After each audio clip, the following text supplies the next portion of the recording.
ಅದೆಷ್ಟೇ ಗಣ್ಯ ವ್ಯಕ್ತಿಯೇ ಆಗಿರ್ಲಿ, ಎಂಥ ವಿಐಪಿನೇ ಇರ್ಲಿ, ಇನ್ಮುಂದೆ ಸಂಚಾರದ ವೇಳೆ ಸೈರನ್ ಬಳಸೋ ಹಾಗಿಲ್ಲ. ರಾಜ್ಯದಲ್ಲಿ ಗಣ್ಯ ವ್ಯಕ್ತಿಗಳು ವಿಐಪಿ ಸಂಚಾರದ ವೇಳೆ ಸೈರನ್ ಬಳಕೆ ನಿಷೇಧಿಸಿ ಆದೇಶ ಹೊರಡಿಸಲಾಗಿದೆ. ರಾಜ್ಯ ಪೊಲೀಸ್ ಮಹಾನಿರ್ದೇಶಕ ಡಾಕ್ಟರ್ ಎಂಎ ಸಲೀಂ ಅವರು ಈ ಆದೇಶ ಹೊರಡಿಸಿದ್ದಾರೆ. ಕೇವಲ ಆಂಬ್ಯುಲೆನ್ಸ್, ಅಗ್ನಿಶಾಮಕ ವಾಹನಗಳು ತುರ್ತು ಪರಿಸ್ಥಿತಿಗಳಲ್ಲಿ ಮಾತ್ರ ಸೈರನ್ ಬಳಸಬಹುದು. ಪೊಲೀಸ್ ಸೈರನ್ ಕೂಡ ಬಳಸುವಂತಿಲ್ಲ. ಕೇವಲ ತುರ್ತು ಸಂದರ್ಭಗಳಲ್ಲಿ ಮಾತ್ರ ಪೊಲೀಸ್ ಸೈರನ್ಗೆ ಅನುಮತಿ ನೀಡಲಾಗಿದೆ. ಸಾರ್ವಜನಿಕರ ಸುರಕ್ಷತೆ ಹಾಗೂ ಶಬ್ದ ಮಾಲಿನ್ಯ ನಿಯಂತ್ರಣ ದೃಷ್ಟಿಯಿಂದ ಸೈರನ್ ನಿಷೇಧಿಸಲಾಗಿದೆ.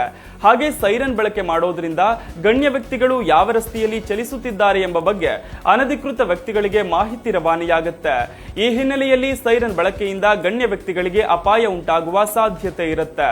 ಇದರಿಂದ ವಿಐಪಿ ಸಂಚಾರದ ಸಂದರ್ಭದಲ್ಲಿ ವಾಹನಗಳ ಸೈರನ್ ಬಳಕೆಗೆ ಕಡಿವಾಣ ಹಾಕುವಂತೆ ಆದೇಶಿಸಲಾಗಿದೆ.